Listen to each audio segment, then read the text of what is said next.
Bang Arbi. Baik, Bismillahirrahmanirrahim. Assalamualaikum warahmatullahi wabarakatuh. Saya Muslim Arbi, baru sampai di Surabaya. Ya. Karena melihat IKN ini kan seperti itu pengamat, bukan ibu kota negara, tetapi ibu kota korupsi dan nepotisme. Ibu kota IKN. Jadi sebetulnya Jokowi menunjukkan bahwa IKN ini dia ini raja. Raja yang tidak boleh dilawan, raja yang tidak boleh dibantah, tidak boleh dikritik, tidak boleh apa saja. Rumahnya saya 100 miliar lebih. Iya. Tanahnya doang. Tanahnya doang. Gila itu. Jadi ini sebetulnya terpulang kepada kita rakyat Indonesia. Apakah masih membiarkan Jokowi menjadi raja atau bagaimana kan gitu ya gitu. Ya kan jadi Bang Eri tadi bilang blon ya benar. Longor blon. Nah, jadi sekali lagi kita 250 juta ini kalau membiarkan diri Jokowi dipimpin seperti ini kita menjadi longor blon. Itu kan melanjutkan anaknya. Iya, anaknya, mantunya jadi gubernur, anaknya jadi wakil presiden, anaknya lagi menjadi gubernur, sementara cicitnya jadi wali kota. Ini raja. Raja. Cuma persoalannya kenapa kita diam nah ini. Nah, jadi kalau kita diam kita lebih blow on lagi dari raja yang blow on ini kan itu masalahnya kan. Jadi sekali lagi IKN itu adalah bukan ibu kota negara, tetapi ibu kota kolusi korupsi nepotisme. IKN singkatannya itu ya? Ya, IKN itu adalah ibu kota korupsi dan nepotisme. Jadi sekali lagi, kalau memang tidak bisa dibatalkan, ya segera kita minta KPK ini, ya kan? KPK ini kan sudah tersangka tuh kabur tuh ketuanya, Firly, ya kan? Ya. Itu si Nawawi. Dan itu belum ditahan sampai sekarang. Iya, ini Polda Metro Jaya itu Firly kemarin tanggal 1 itu kan hari ulang tahun Bayangkara. Kenapa itu Polri membiarkan ketua KPK Firly tidak ditangkap gitu loh? Ini polisi apaan ini maksudnya? Apa karena ini polisi? Itu loh. Jadi sekali lagi kita minta supaya polisi nangkap Jokowi. Sekian, Assalamualaikum warahmatullahi wabarakatuh. Waalaikumsalam warahmatullahi wabarakatuh. Oke, dah. Belum. Report dulu dari hasil tadi. Kode. Dikit lagi, Mas. Udah. Tunggu. Ini season kedua? Iya, lanjut. Pertemuan. Hasilnya dari dalam. Bisa dipilah-pilah aja. Oke. Buruan Bang Hujan. Oke, buruan Hujan. Bang Juju nyampein lagi ya? Udah tadi. Udah. Ya, udah siap. Next. Satu. Udah. Ayo Bang Hasyam lanjut. Assalamualaikum warahmatullahi wabarakatuh. Waalaikumsalam warahmatullahi wabarakatuh. Alhamdulillah jam 12 kurang 15 tadi kita diterima masuk oleh Biro Humas Humas KPK. di bagian hukum juga KPK, dan kami berlima atau berenam masuk di dalamnya.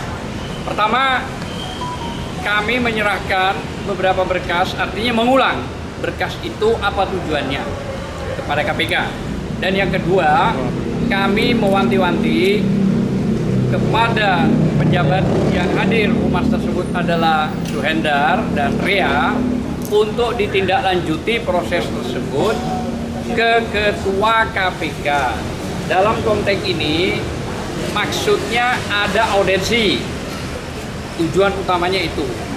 Nah, mungkin ini dilanjutkan oleh Saya tambahin dikit lagi. Nah, ini habis ini sekarang ditambahin. Saya dulu ya Bu Kurnia ya. Baik, tadi ada perdebatan antara kami dengan bagian Biro Humas KPK yang menyatakan bahwa KPK tidak melayani hal-hal yang berkait dengan aspirasi pembatalan IKN. Langsung membatasi gitu? Iya, makanya tadi saya jelaskan, Bapak. Saya tadi kan sudah menjelaskan bahwa di dalam audiensi itu memang ada aspirasi itu untuk kami sampaikan, tapi yang utamanya adalah permintaan kepada KPK untuk melakukan audit terhadap proyek IKN ini karena dugaannya ada tindakan penyalahgunaan wewenang atau perbuatan melawan hukum yang merugikan keuangan negara, yang yang menguntungkan di sini orang lain atau korporasi, sebagaimana diatur pasal 2 dan pasal 3 Undang-Undang Tipikor 31.1999 junto 20/2001 gitu. Jadi dijelaskan nggak kenapa alasannya Sudah. nggak mau? Nggak, dia kenapa nggak mau menerima? Dia dia katanya ini terkait pembatalan bukan kewenangan dia. Saya jelaskan pembatalannya memang bukan kewenangan, tapi saya sampaikan aspirasinya. Begitu. Yang kedua, kalau terkait penyelidikan itu wewenang KPK. Memang KPK itu tugasnya hanya memberantas, mencegah nggak? Mencegah juga. Karena Itu yang paling penting. Enggak dulu. Iya, dalam rangka untuk mencegah korupsi, kami dorong agar dilakukan audit terhadap proyek IKN yang sudah bermasalah secara kinerja dan keuangan. Tinggal audit hukumnya, due diligence-nya, aspek legalnya, aspek hukumnya. Kalau ternyata banyak undang-undang yang dilanggar dalam, misalkan ya, Perpres pengadaan barang dan jasanya ya, ada HPS-nya, harga perkiraan sendirinya digelembungkan, itu kan korupsi, ya kan? Misalnya yang lainnya ada ya penyalahgunaan kewenangan ya. Jangan-jangan Bambang Susantono ya kemarin mundur itu karena banyak penyalahgunaan kewenangan, dia nggak tahan keluar, dia nggak mau dia digaruk KPK terlibat, makanya dia mundur gitu loh. Nah itu harus dilakukan. Kenapa itu harus dilakukan? Kenapa? Karena udah ada bukti. Buktinya apa?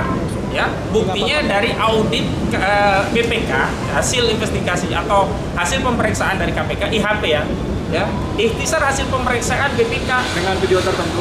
belum dengan tujuan tertentu. Waktu itu tujuannya masih umum ya, termasuk IKN juga, jadi belum spesifik untuk tindak pidana korupsi maksudnya ya. Nah itu kan sudah menerbitkan hasil, diantaranya kan kinerjanya bermasalah dan keuangannya bermasalah. Keuangannya kan ada ya dulu KPBU, kerjasama pemerintah dengan badan usaha yang dijadikan sarana untuk investasi, sarana duitnya tidak diambil dari APBN, ternyata masih nol. Nah sekarang berarti semua duit APBN semua. Kalau duit APBN semua, KPK berwenang. Ini keuangan negara. Kalau duitnya aguan semua, KPK nggak berwenang, begitu loh. Saya tegaskan gitu. Menyebut aguan? Ya karena aguan itu kan pimpinan konsorsium dalam pembangunan IKN gitu loh. Ini bukan duit aguan, duit rakyat udah 20%. Aguan membeli tanahnya. Nah itu yang kami jelaskan. Tapi alhamdulillah tadi mereka menjanjikan dalam seminggu akan dikonfirmasi karena nanti akan disposisi ke bagian yang berwenang menindaklanjuti. Nah kalau gitu benar saya bilang, kalau disposisi kepada bagian yang menindaklanjuti oke benar, tapi kalau belum mengatakan bukan kewenangan KPK, loh Anda ini sebagai humas gimana gitu loh. Jangan cuma PHP. Nah kami tetap husnuzon kepada KPK karena lembaga ini adalah pemberantas sekaligus pencegah korupsi. Tinggal KPK mau amanah terhadap husnuzon sangka baik kami kepada lembaga ini atau mau ikut-ikutan ya seperti Jokowi yang menyalahgunakan amanah rakyat sampai hari ini. Sampai sekarang sedulur Jokowi pun sudah memecat Jokowi dari sedulurnya sekarang, bukan jadi sedulur Jokowi lagi nih Bang Leo. Memprihatinkan ini. Jadi itu pengantarnya, langsung ke buku.